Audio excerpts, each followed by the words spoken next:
దీని ప్రజలు ఓడించి అయినా ఒక 38 జాగాలలో గెలిచిరారు. ఇక నామ రూపాలు లేకుండా చేయాలనే ఈ కేటీఆర్ అనేటోడు ఆయన చేతి కూడా ఉన్నది. ఇలా లోపలేయాలి, లోపలేసి బయటకు కూడా రావద్దు అసలు. ఇటు బాగా మస్తి తగ్గలేదు, ఇల్లది ఒళ్ళు కొవ్వు కరగలేదు. ఇంకా మాట్లాడే పద్ధతి, కలెక్టర్ల మీద అటాకులు చేయటము, నా మీద అటాకులు చేయటము. నేను ప్రివిలేజ్ కమిటీకి కూడా చెప్తున్నా పార్లమెంట్లో, ఎందుకంటే పనికి వాళ్ళని వేసాము. ప్రివిలేజ్ కమిటీ పెట్టండి, ప్రభుత్వం మారింది, పార్లమెంట్ ప్రివిలేజ్ కమిటీగా చెప్తున్నా. నేను డీజీపీకి పంపించండి. ఇప్పుడు లోపలేయాల నా మీద జరిగిన ఈసపల్లి దాడిలో కేటీఆర్ చేయి ఉన్నది. అటువంటి వెధవల్ని, కొవ్వు బాగా పట్టినోళ్ళని జైలు వేసి కొవ్వు కరిగించే పని చేయాలి. ఈ రాజకీయ వ్యవస్థలకు వెళ్లి తెలంగాణ తీసి బయటపడేయాలి. వీళ్ళందరినీ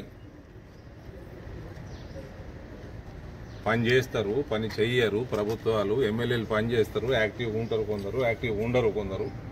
ప్రజలు 5 ఏళ్లకోసారి నిర్ణయం చేస్తారు. పని చేసినోడికి మల్ల పట్టం కడతారు, చేయనోడిని ఇంటికి పంపుతారు. ఈ దాడుల వ్యవస్థ ఇవన్నీ కూడా ఈ దుర్మార్గులు దేంతో కొట్టాలో దాంతో కొట్టాలి. వీళ్ళని కొవ్వు బాగా ఎక్కి మళ్ళా ట్వీట్ ఒకటి నిన్న ఆడట ఢిల్లీలో దిగినట తెలంగాణలో ప్రకంపనలు వచ్చినాయి. ఎందుకు వస్తాయండి ప్రకంపనలు? బాగా మస్తికెక్కిరండి, ఇంకా మస్తి తగ్గలే. ఇటువంటి ఏదైతే కొవ్వు పట్టిన ఈ మనుషులు ఉంటారో జంతువుల్లాగా ప్రవర్తన చేస్తారు. ఆ కలెక్టర్ మీద చేసినట్టు, మా ఇండ్ల మీద చేసినట్టు, మా బండ్ల మీద చేసినట్టు.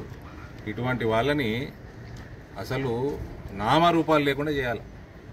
అందులో నెంబర్ 1 లిస్టులో నెంబర్ 1 కేటీఆరే. డెఫినెట్లీ కేటీఆర్ హస్తం ఉంటుంది. ఆ కలెక్టర్ మీద ఉంటుంది, ఇక్కడ కూడా ఉన్నది. We know for a fact. Enquiry గట్టిగా చేయాలి. ఎట్లా పనిష్మెంట్ ఎట్లుండాలంటే ఇంకొకసారి అటువంటి ఆలోచనలు కూడా రావద్దు. కొడుకు పోవాలి లోపలికి, చెల్లెపోయింది, వీడు కూడా పోవాలి. Thank you.